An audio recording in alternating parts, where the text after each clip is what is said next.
Before the world bowed to Michael Jordan, there was another king in Chicago, a man who defied gravity, a man built of pure muscle and electric power. They called him O. He was the original high flyer, the chosen one who was supposed to own the city. He had the $1,000,000 smile and the vertical leap that mocked the laws of physics. But today, you won't find his statue outside the United Center. You'll find his name in a dusty police blotter, accused of stealing scrap metal from a construction site. How does a multimillionaire superstar end up in handcuffs over $1,500 of aluminum piping? How does a man who flew higher than anyone else crash so violently? This isn't just a story about basketball. It's a dark investigation into the jealousy that poisoned a locker room, the white demon that consumed a generation, and the secrets the Chicago Bulls tried to bury. You think you know the history of the 80s? You have no idea what was really happening when the cameras turned off. From the bright lights of the NBA to the darkest corners of addiction, today, the truth finally comes out. To understand the magnitude of the fall, we must first appreciate the dizzying height from which he started. Orlando Woolridge was not just another kid with a ball. In the humid heat of Louisiana, he was royalty. Born in Bernice, a town so small you could miss it if you blinked, he seemed to be carved from a different material than the rest of us. Even as a teenager, there was an aura around him, a magnetic pull that screamed, "Superstar." He was 6'9", but he moved with the grace of a dancer and the explosive power of a sprinter. It was a terrifying combination for anyone foolish enough to stand in his way on the court. When he arrived at the University of Notre Dame, it was like a coronation. The Fighting Irish were not just a college team, they were a national institution, and Orlando fit right into that landscape of excellence. He was polished, articulate, and fiercely competitive. But there was something else there, something that scouts and coaches noted in their private journals, but rarely spoke of aloud. It was a hunger for the spotlight that bordered on desperation. He did not just want to win, he wanted to be the one who made the crowd gasp. He thrived on the adrenaline of the spectacular play, the moment where the entire stadium held its breath. At Notre Dame, he was protected. He was the big man on campus, insulated from the harsh realities of the world by a program that treated its stars like gods. He helped lead them to the Final Four in 1978, cementing his status as a blue-chip prospect. But looking back now, with the clarity of hindsight, we can see the cracks in the foundation, the ease with which everything came to him, the adoration, the victories, the attention. Perhaps it set a dangerous precedent. He learned early on that his talent could open any door, but he never learned that some doors should remain shut. He was a young man with the world at his feet, blissfully unaware that the ground beneath him was already starting to shift. Let us transport ourselves back to the dawn of the 1980s, Chicago, a gritty, wind-battered metropolis that was desperate for a hero. The Bulls were not the global brand they are today. Back then, they were the laughingstock of the league, playing in a half-empty stadium that smelled of stale beer and disappointment. The franchise was drifting aimlessly, a ship without a captain. And then came the 1981 NBA draft. The expectations placed on Orlando Woolridge's shoulders were heavier than any barbell he had ever lifted. He was the 6th overall pick, the chosen savior who was supposed to single-handedly drag this franchise out of the gutter. The money that came with being a top draft pick in the early 80s was staggering for a kid from Louisiana. Suddenly, Orlando had access to a lifestyle that was fast, loud, and incredibly seductive. Chicago embraced him with open arms. He was handsome, charismatic, and he played with a flair that the city had been starving for. He bought the fancy cars, he wore the sharpest suits, and he became a fixture in the city's nightlife. But this was the era of excess, a time when the line between celebration and self-destruction was dangerously thin. In those early years, before the arrival of a certain number 23, Orlando was the man. He averaged nearly 20 points a game. He was the offensive engine. But beneath the surface of the box scores, a different game was being played. The pressure to perform was immense. Every loss was scrutinized, every mistake magnified. And for a young man who was used to constant winning, the losing culture of the early 80s Bulls began to gnaw at his psyche. He sought escapes. He sought ways to numb the frustration of being a star on a failing team. The city offered him everything he wanted, but it also offered him temptations that would eventually demand a terrible price. He was living the high life, but he was walking on a tightrope over a canyon, and the winds were picking up. If you ask any basketball historian about Orlando Woolridge, the first thing they will mention is the dunk. But it was not just one dunk, it was an entire philosophy of flight. Orlando was arguably the first player to truly popularize the alley-oop as a devastating offensive weapon, not just a showboating trick. He and his point guards developed a chemistry that terrified defenses. He would point a finger to the rafters, and moments later, he would be airborne, catching the ball at an altitude that seemed impossible, slamming it through the rim with a violence that echoed through the arena. This culminated in the 1984 Slam Dunk Contest, the very first of its kind.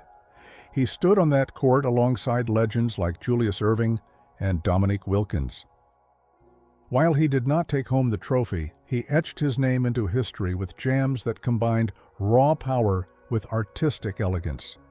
He was a showman in the truest sense of the word. He wanted the crowd to love him, and for a while, they did. They roared his name. They wore his jersey. He was the leaper, the man who turned gravity into a suggestion rather than a rule. However, amidst the cheers, the whispers began to circulate among the rigorous analysts and the cynical sports writers. They said he was all flash and no substance. They questioned his defense, his rebounding, his ability to do the dirty work required to win championships. This criticism stung him deeply. Orlando wanted to be respected as a complete player, not just a circus act. But the more he tried to prove them wrong, the more he felt the weight of expectation crushing him. And in the shadows of the locker room, away from the glare of the flashbulbs, he began to resent the narrative that he was just a dunker. He felt misunderstood, undervalued. It was this creeping sense of insecurity, this feeling of never being quite enough, that would eventually open the door to the dark influences waiting in the wings. He was flying high, yes, but he was flying blind. The year was 1984, and the wind in the Windy City shifted overnight. The Chicago Bulls, a franchise that had been floundering in mediocrity, suddenly found themselves in possession of the third pick in the draft. They selected a skinny guard from North Carolina named Michael Jordan. For the fans, it was the dawn of a new religion. But for Orlando Woolridge, it was the beginning of a slow, suffocating eclipse. Imagine being the undisputed alpha dog, the man who owned the locker room and the highlight reels, only to have a rookie walk in and steal the oxygen out of the room before he even played a single professional minute. On the surface, everything looked fine. Cameras caught them smiling together, two incredible athletes ready to terrorize the league. And for a moment, they did. They became the first pair of teammates in franchise history to both average over 22 points per game in a single season. They were a two-headed monster on the fast break, a lollapalooza of dunks and athleticism that the league had never seen before. They ran the floor like gazelles, creating a spectacle that put fans in the seats. But behind the high fives and the synchronized layups, a cold war was brewing. Orlando saw the writing on the wall immediately. This was no longer his team. It wasn't just that Jordan was good, it was that he consumed everything. The media attention, the marketing dollars, the adoration of the front office, it all gravitated toward his airness with the force of a black hole. Orlando, who had been the face of the franchise just months prior, was suddenly relegated to a supporting role. He was forced to watch as the city fell in love with someone else. It is a bitterness that few can understand, to be excellent, to be in your prime, and yet to be treated like an afterthought in your own home. The resentment didn't explode all at once. It simmered, a low-grade fever that began to infect the chemistry of the entire squad. Let's dig deeper into the psychology of this locker room, because this is where the story gets truly murky. Being the Robin to someone else's Batman is a role that requires humility, and humility was not exactly Orlando's strong suit at this stage of his life. He had an ego fed by years of being the best player on every court he stepped on.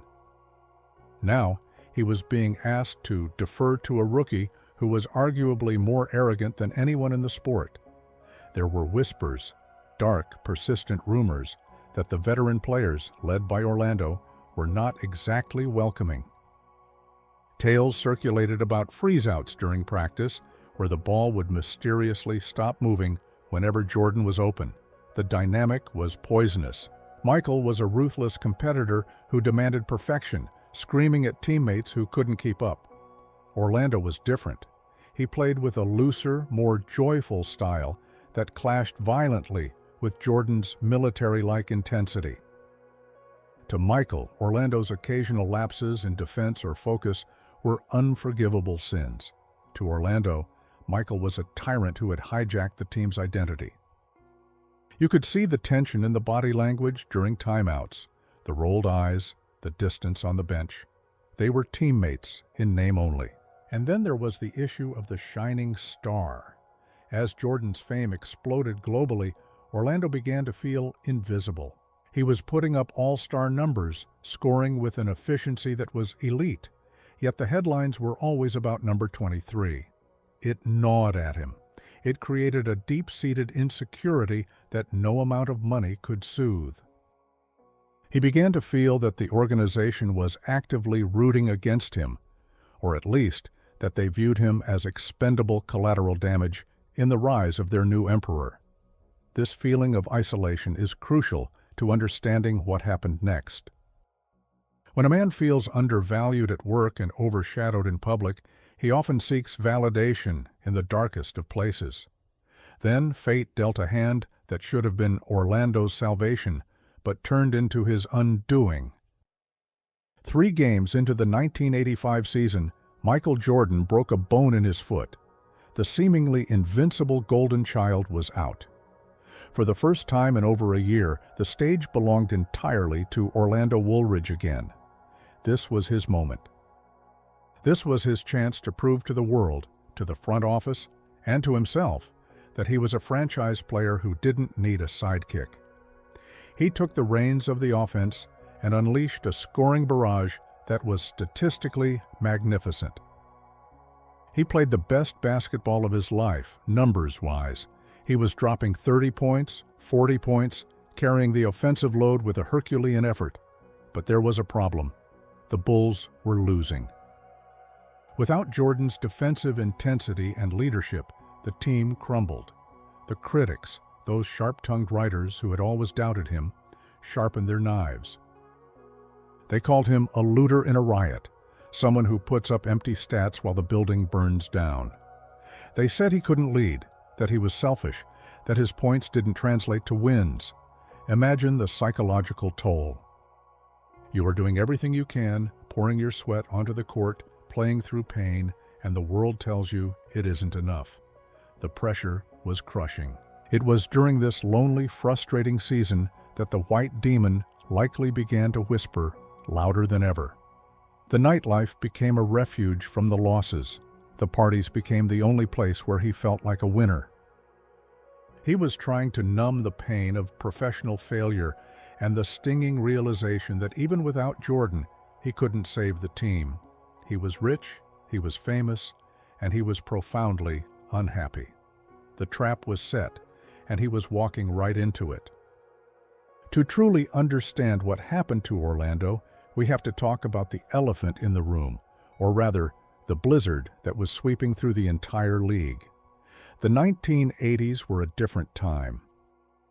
It was an era of excess, of fast money, and of a certain white powder that was not just present in the shadows, but practically woven into the fabric of the high life. It wasn't seen as a destroyer of worlds back then. In the VIP sections of the most exclusive clubs, it was viewed as a status symbol, a party favor for the rich and famous. It was the fuel that kept the party going when the body wanted to sleep. And the NBA? The NBA was ground zero. Reports from that era suggest that a staggering percentage of players were dabbling in this dangerous game. It was the cool thing to do. For a young man like Orlando, with pockets full of cash and a need to fit in with the veterans, the pressure was immense. It wasn't just about peer pressure, it was about the culture. You have to remember, these guys were playing 3-4 games a week, flying commercial, dealing with injuries, and carrying the weight of entire franchises. They were looking for an edge, a way to stay up, a way to keep the adrenaline pumping long after the final buzzer sounded. Orlando didn't wake up one day and decide to destroy his career. It started slowly. A way to unwind after a tough loss. A way to celebrate a big win. A way to numb the stinging criticism from the press or the frustration of living in Michael Jordan's shadow. He likely told himself what everyone tells themselves in the beginning: I can handle this. I'm an athlete. I'm in control. But the substance doesn't care about your vertical leap or your bank account. It waits. It digs its claws in. And by the time Orlando realized that the recreational habit had become a chemical necessity, the trap had already snapped shut. He was no longer just fighting for rebounds. He was fighting for his own mind. Imagine the exhausting duality of his existence. By day, Orlando Woolridge was a physical marvel. He was training with the elite, running drills, watching film, and performing feats of athleticism that defied logic. He had to face the cameras, smile for the fans, and answer questions about playoff hopes. But by night, the mask would slip. He was living a Jekyll and Hyde existence that would have broken a lesser man much sooner. The energy required to maintain this charade was astronomical. He had to be the big O on the court. But off the court, he was chasing a ghost, disappearing into the late-night scene where questions weren't asked and judgments weren't passed. Those close to the team started to notice subtle changes. It wasn't just the occasional missed practice or the tardiness, it was the look in his eyes. The glassy, distant stare that no amount of sleep could fix. His weight began to fluctuate. The explosive power was still there, but his stamina seemed to waver. There were moments of irritability, sudden mood swings that didn't make sense for a guy known for his easygoing smile. But in professional sports, denial is a powerful tool. As long as he was putting up 20 points a game, people were willing to look the other way. Teammates whispered, coaches suspected, but nobody wanted to pull the thread that could unravel the whole sweater. This is the tragedy of the high-functioning superstar. Because he was so gifted, he could perform at 80% capacity and still be better than almost anyone else on the floor. This validated his delusion. He convinced himself that the nightlife wasn't affecting his game. He thought he had the ultimate poker face. But the chemical toll on the body is cumulative. It eats away at your recovery, your focus, and your judgment. While he was soaring through the air for dunks, his internal world was crashing down. He was burning the candle at both ends, and the flame was getting dangerously close to his fingers. The breaking point finally came during the 1987-88 season. Orlando had been traded to the New Jersey Nets. On paper, this was supposed to be a fresh start. A new city, a new team, a chance to step out of the Chicago spotlight and be the undisputed leader again. He arrived with high hopes, and for a moment, it looked like the change of scenery might have worked. He was scoring, he was leading. But you cannot outrun your demons just by changing your zip code. The habits he formed in Chicago followed him across the country, packing themselves into his luggage right alongside his jerseys. Then, the news broke. It wasn't a whisper, it was a roar. The league, under the iron fist of Commissioner David Stern, had decided to clean house. They implemented a strict anti-substance policy, and Orlando Woolridge became the face of the crackdown. He wasn't just caught, he came forward. In a moment of desperate honesty, or perhaps because he had no other choice, he admitted that he had a problem. He became the first active player to be suspended under the league's new strict guidelines. The reaction was immediate and brutal. The headlines were merciless. Woolridge suspended, career in jeopardy. The same papers that had celebrated his dunks were now dissecting his personal failures. He was banished from the league he loved, forced into a rehabilitation program while the world watched. The DNP personal reasons on the box score was replaced by the stark reality of his situation. He was stripped of his salary, stripped of his status, and forced to look in the mirror without the roar of the crowd to drown out the silence. It was a humiliation of the highest order. The man who could fly was grounded not by an injury, but by his own choices. It was the rock bottom that everyone feared, but for Orlando, it was just the beginning of a long, painful road to redemption. The fall from grace was not a gentle slide. It was a vertical drop without a parachute. When the news of his suspension hit the wires, Orlando Woolridge ceased to be a basketball player in the eyes of the public and became a cautionary tale. In the late 80s, the stigma surrounding dependency was heavy, unforgiving, and permanent. Yesterday, he was the man who could fly over defenders. Today, he was the man who couldn't control his own impulses. The media, which had once built him up as the next big thing, turned on him with a ferocity that was breathtaking. Columns were written questioning his character, his upbringing, and his integrity. They didn't just attack his game, they attacked his soul. Financially, the impact was catastrophic. In the world of professional sports, your value is tied to your availability and your image. Orlando had lost both. Endorsement deals evaporated overnight. Shoe companies, soft drink manufacturers, nobody wanted their brand associated with a player who had admitted to battling personal demons. The phone, which used to ring off the hook with offers and invitations, went silent. The friends who had been so eager to party with him in the VIP sections suddenly couldn't be reached. He was learning the hardest lesson of fame. People love the star, but they abandon the human being the moment the shine wears off. And then there was the rehabilitation itself. Orlando had to check into a facility, stripping away the jersey, the ego, and the identity of the Big O. Inside those walls, nobody cared about his dunking ability. He was just another man trying to piece his mind back together. It was a humbling, grueling process. He had to confront the reasons why he turned to substances in the first place. The insecurity, the pressure of Michael Jordan's shadow, the need to escape the reality of losing. For the first time in his life, he couldn't rely on his physical gifts to save him. He had to do the heavy lifting with his spirit, battling the withdrawal and the crushing guilt of letting down his family and his team. But Orlando Woolridge was a fighter. He emerged from the darkness with a renewed sense of purpose.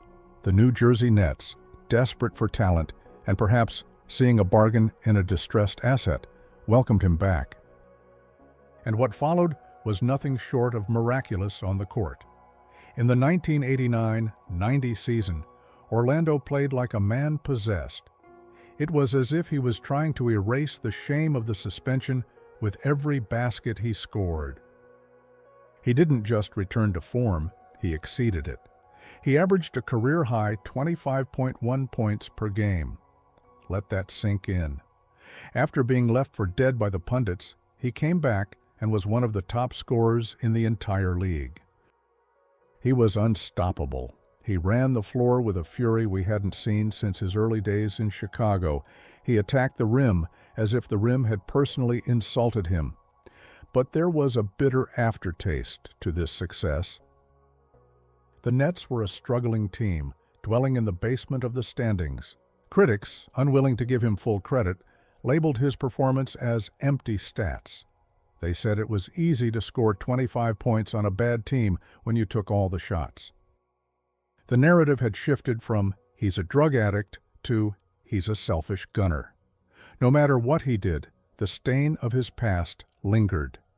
Despite the numbers, the trust was gone. He was no longer looked at as a franchise cornerstone, the guy you build a championship around. He was viewed as a mercenary, a high-risk, high-reward asset. General managers were wary. They watched him like hawks, waiting for a slip-up, waiting for the old habits to resurface. Orlando felt this scrutiny every day. He knew that one bad week, one late arrival to practice, and the whispers would start again. He was performing at an all-star level, but he was walking on eggshells, knowing that his redemption was fragile and that the league's memory was long and unforgiving. Then a lifeline appeared from the West Coast, the Los Angeles Lakers. The purple and gold. This was royalty. The Showtime era was winding down, Kareem had retired, but Magic Johnson was still the maestro, and the team was still contending for titles. They needed athleticism, they needed scoring punch off the bench, and they saw Orlando as the perfect piece. For Woolridge, this was salvation. It was a chance to leave the misery of New Jersey and join a winning culture. It was a chance to prove he could contribute to a championship team, not just put up numbers on a losing one. He accepted a new role. He wasn't the number one option anymore. He was a finisher. He thrived in the open court alongside Magic. Magic would grab a rebound, turn, and see Orlando streaking down the wing like a locomotive. The connection was electric. Orlando revitalized his image, becoming a key contributor to a team that stormed through the Western Conference. He was focused, he was clean, and he was winning. For a brief moment, it seemed like the fairy tale ending was within reach. He was playing meaningful basketball in June. But destiny has a cruel sense of humor. The Lakers reached the 1991 NBA Finals. And who was waiting for them? The Chicago Bulls. Michael Jordan, the man whose shadow Orlando had spent his entire career trying to escape. It was the ultimate confrontation, the past versus the present. Orlando had to watch from the other side of the court as his former teammate, the man he once tried to freeze out, ascended to the throne. The Bulls dominated the series. Jordan won his first ring. Orlando watched the celebration, the champagne, the tears of joy, and he must have felt a piercing sense of what if. He was so close to the mountaintop, but he was on the wrong side of history. He played well, but he was once again a footnote in the Michael Jordan story. After the heartbreak of the 1991 Finals, Orlando Woolridge found himself at a crossroads. He was technically still a highly productive player, a man who could score in his sleep, but the league was changing. The era of Showtime was fading, and a new, grittier style of basketball was taking over. Orlando was traded to the Detroit Pistons, the infamous Bad Boys. But these weren't the champions of old. This was a team in decline, a group of aging warriors trying to hold onto their glory days. For Orlando, it was a strange fit. He was a high flyer, a man of finesse and speed, now surrounded by the bruising physical culture of Detroit. During the 91-92 season, he still showed flashes of brilliance. He averaged over 18 points a game, reminding everyone that his offensive toolkit was as sharp as ever. But the joy was evaporating. You could see it in his body language. The explosive first step that had terrified defenders for a decade was losing a fraction of its snap. The knees, the ankles, the back, The toll of thousands of landings on hardwood floors was beginning to mount. He was playing through pain, masking the physical deterioration with sheer will. But the mental fatigue was even heavier. He had bounced from Chicago to New Jersey to Los Angeles to Detroit in the span of a few years. He was a mercenary, a hired gun, never staying long enough to call a place home. By the time he moved on to the Milwaukee Bucks and finally the Philadelphia 76ers, the writing was on the wall. The minutes dwindled. The role shrank. He was no longer the first option, or even the second. He was a veteran presence, a name on the roster. For a man who thrived on being the center of attention, this slow fade into irrelevance was a bitter pill to swallow. There were no farewell tours for Orlando, no rocking chairs gifted at center court. He quietly slipped out of the NBA spotlight in 1994. The league that had once heralded him as the next superstar simply moved on without a backward glance. The silence of his exit was deafening, a stark contrast to the roar that greeted his arrival 13 years prior. But Orlando Woolridge wasn't ready to hang up his sneakers. If the NBA didn't want him, he would find a kingdom that did. He packed his bags and crossed the Atlantic to Italy, landing in the competitive, passionate world of European basketball. For many American players, Europe is a retirement home, a place to collect a paycheck and jog through games. For Orlando, it was a renaissance. He signed with Benetton Treviso and later with Buckler Bologna, and he didn't just play, he dominated. He became the alien, a player whose physical gifts were so far superior to his competition that it almost seemed unfair. Italy embraced him with a fervor that he hadn't felt since his college days at Notre Dame. The fans chanted his name, painted banners for him, and treated him like a deity.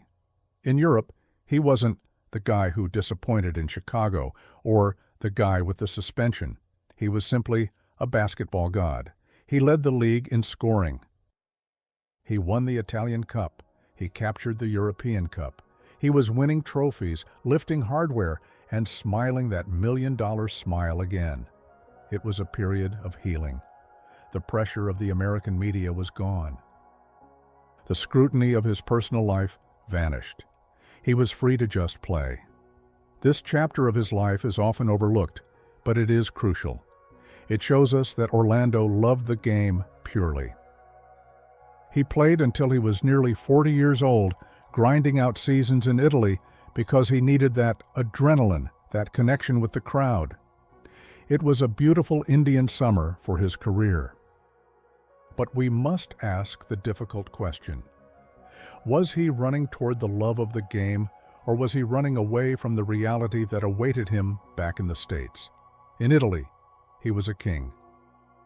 But every king eventually has to return to his castle, and Orlando's castle was built on shaky ground. When the legs finally gave out and the ball stopped bouncing, Orlando faced the most terrifying opponent of all: retirement. Most athletes die two deaths. The first is when they retire. The loss of identity is profound. Who are you when the arena lights go out? Orlando tried to fill that void by staying close to the game. He turned to coaching. It seemed like a natural fit. He had seen everything: the highs of being a top draft pick, the lows of suspension, the complexity of locker room politics. He had a wealth of wisdom to share. He found success in the WNBA, coaching the Los Angeles Sparks. And here is the irony that makes this story so compelling. The man who had struggled with discipline his entire career became a fantastic disciplinarian. He led the Sparks to back-to-back championships. He was named Coach of the Year. He was brilliant on the sidelines, drawing up plays, managing egos, and mentoring young women who looked up to him. For a moment, it seemed like Orlando had beaten the odds again. He had reinvented himself. He was Coach Woolridge, a respected figure with a clipboard and a whistle. But coaching is a high-stress profession. It is a cauldron of sleepless nights, constant travel and immense pressure to win. For a man with a history of dependency, stress is the ultimate trigger. The white demon that had been dormant during his Italian Renaissance began to stir. The structure of playing was gone. Now, he was responsible for everyone else. Reports suggest that the old habits, the chemical crutches he used to navigate the pressure in the 80s, began to creep back into his life. He was winning games, but he was losing the battle for his own well-being. The cracks in the foundation were reappearing, and this time there was no Michael Jordan to blame, no media narrative to hide behind.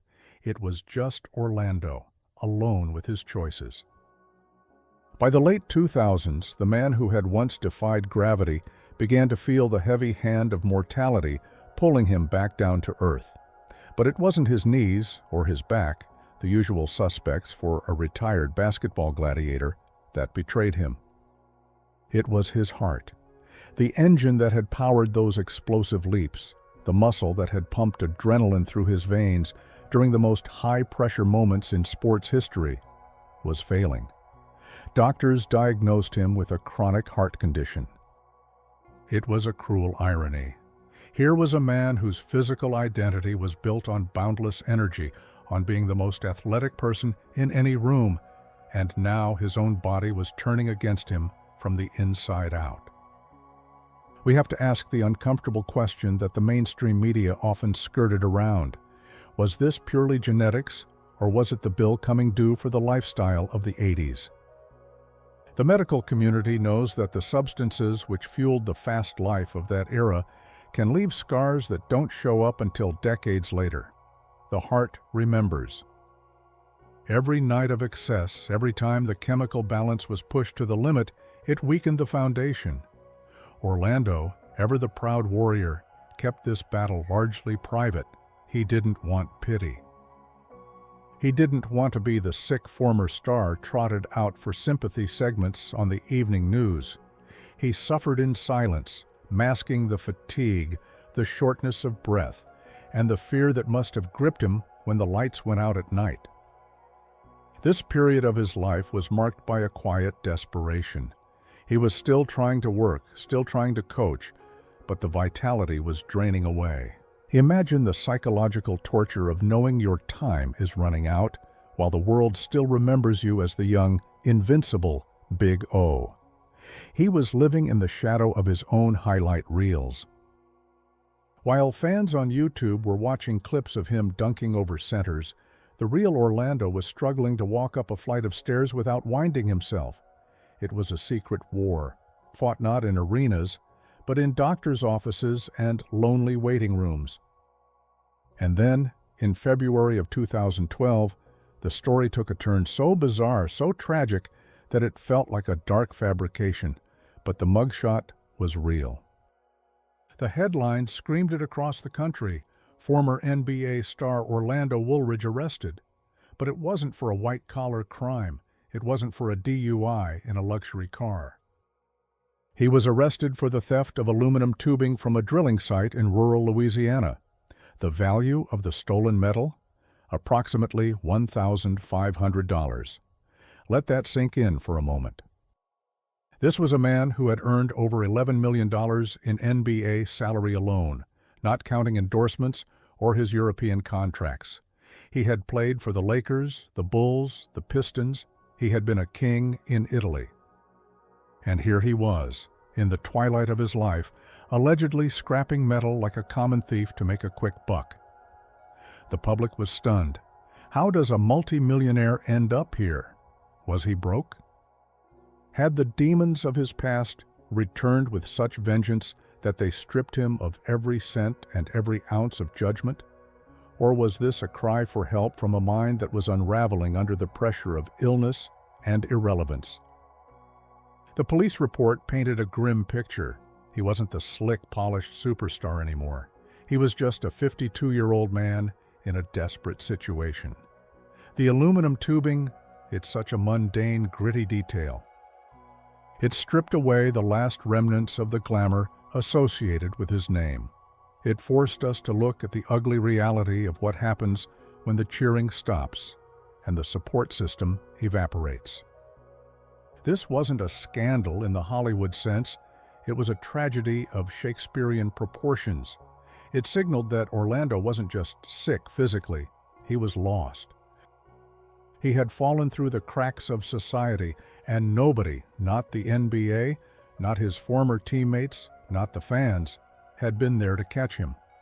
After the humiliation of the arrest, Orlando Woolridge retreated. He withdrew from the world that had judged him so harshly. He went back to where it all began, his parents' home in Louisiana. There is a profound sadness in that circle. The boy who left that house to conquer the world, to become a global icon, returned as a broken man, seeking the only sanctuary left to him. He wasn't the big O there. He was just a son who was hurting. The isolation was almost total. He stopped returning calls. He cut ties with many of the people from his basketball life. Perhaps it was shame. Perhaps he simply didn't have the energy to keep up the facade anymore. As his heart condition worsened, the walls closed in. The man who had played in front of 20,000 screaming fans was now spending his days in a quiet room, the silence broken only by the hum of medical equipment. He entered hospice care, a phrase that carries a terrible finality. Hospice is not about recovery. It is about comfort during the transition. It is the end of hope and the beginning of acceptance. For a competitor like Orlando, who had spent his life fighting for every rebound, every point, every win, surrendering to the inevitable must have been the hardest loss of all. We can only imagine what went through his mind in those final weeks. Did he replay the dunks? Did he think about the missed opportunities with Jordan? Did he regret the snowy nights in Chicago? Or did he find some measure of peace, finally free from the expectations that had burdened him since he was a teenager? The world was moving on outside his window. The playoffs were approaching. New stars were being born.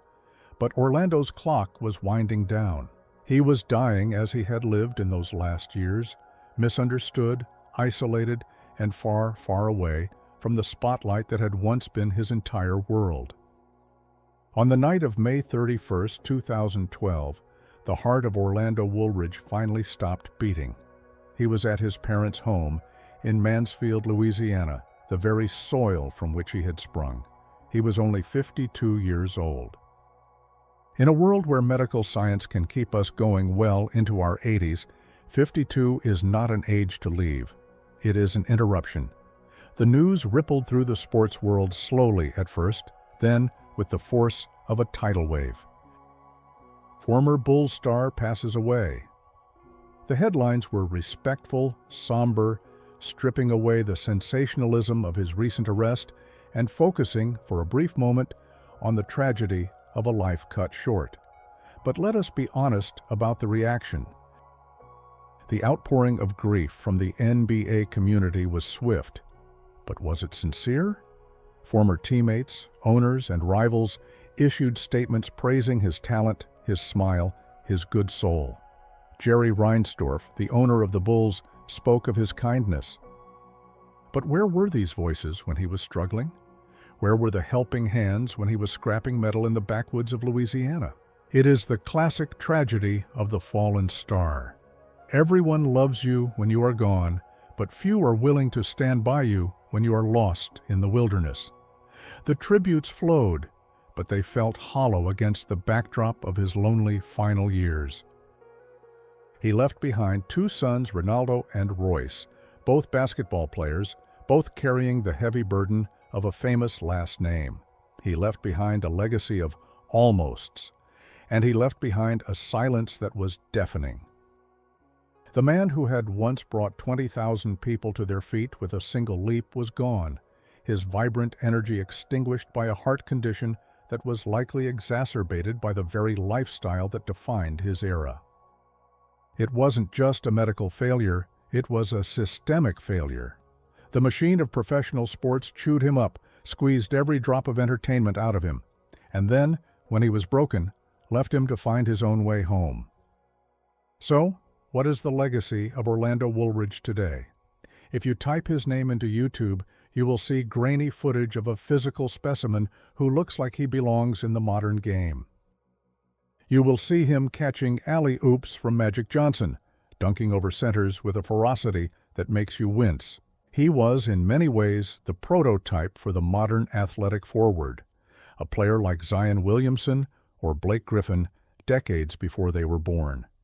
He proved that a big man could run the floor like a guard and finish like a thunderbolt. That is the basketball legacy, pure, unadulterated kinetic joy. But there is a darker legacy, one that serves as a grim warning to every young athlete who signs a contract. Orlando is the ultimate cautionary tale. He is the face of what happens when talent is not protected by discipline. He showed us that having a 40-inch vertical leap cannot save you from the white demon. He showed us that money cannot buy peace of mind. His story is whispered in rookie symposiums, a ghost story told to scare the new generation straight. Don't end up like O, they might say, referencing the theft, the suspension, the wasted potential. His sons tried to carry the torch. They played Division I college basketball, they played professionally overseas, but they never reached the NBA heights of their father. How could they? The shadow he cast was too long, and the tragedy of his ending too heavy. To be a Woolridge in the basketball world is to carry a double-edged sword, the genetic gift of flight and the haunting memory of the crash. His jersey hangs in the rafters of our memories, not as a symbol of championships won, but as a monument to what could have been. We have to ask the question that haunts every fan of the '80s Bulls. What if? What if Orlando Woolridge had just said no? What if he had never touched the substance that derailed his focus? Let us indulge in an alternate history for a moment. Imagine a focused, clean, disciplined Orlando Woolridge playing alongside Michael Jordan in his prime. Physically, Orlando was Scottie Pippen before Scottie Pippen. He was stronger, just as fast, and a better natural scorer. If Orlando had accepted his role, if he had checked his ego and battled his demons, the Bulls might have started their dynasty years earlier. We might be talking about Orlando Woolridge as a Hall of Famer, a man with 5 or 6 rings, the perfect running mate for the greatest player of all time. He had the tools. He had the opportunity. He was in the right place at the right time. But he was the wrong person for the moment. This is the tragedy of character. Talent is a gift, but character is a choice. Orlando made choices in the mid-'80s that rippled through the rest of his life, turning a potential dynasty into a what might have been. Instead of being Jordan's partner, he became his footnote. Instead of being celebrated as a champion, he is remembered as a talented journeyman who couldn't get out of his own way. It is a harsh assessment, but history is rarely kind to those who squander their gifts. The realization that he was the only one to blame for his ceiling must have been the heaviest weight he carried in those final days. He knew better than anyone that the only person who stopped Orlando Woolridge from being a legend was Orlando Woolridge. Ladies and gentlemen, as we close the file on Orlando Woolridge, we are left with a mixture of awe and profound sadness. We started this journey looking for scandals, for the tabloid details of drugs and arrests, and yes, we found them. We found the suspensions, the theft, the broken trust. But we also found a human being who was desperately trying to navigate a world that was designed to consume him. Orlando Woolridge was Icarus. He was given wings of wax and feathers, and he flew higher than almost anyone else dared. He touched the sun. He lived the life that millions dream of, the fame, the roar of the crowd, the feeling of flight. But he flew too close to the heat, and when the wax melted, the fall was long and terrifying. He didn't land in the water. He landed in the cold reality of a life stripped of its magic. Let us not remember him solely for the mugshot or the mistakes. Let us remember the moment of elevation. Let us remember the split second when he was in the air, ball in hand, defying gravity, suspended in time. That was the real Orlando. The rest, the addiction, the theft, the heart failure, that was just the gravity finally catching up to him. So, the next time you see a young superstar making a bad choice, the next time you see a headline about an athlete in trouble, think of Orlando. Think of the man who had it all and lost it piece by piece. His story is not just about basketball, it is about the fragility of the human spirit. He taught us that you can be the strongest man on the court, but if you cannot carry the weight of your own life, you will eventually collapse. Rest in peace, Big O. You are finally free from the demons. You can fly now, and this time, you never have to come down.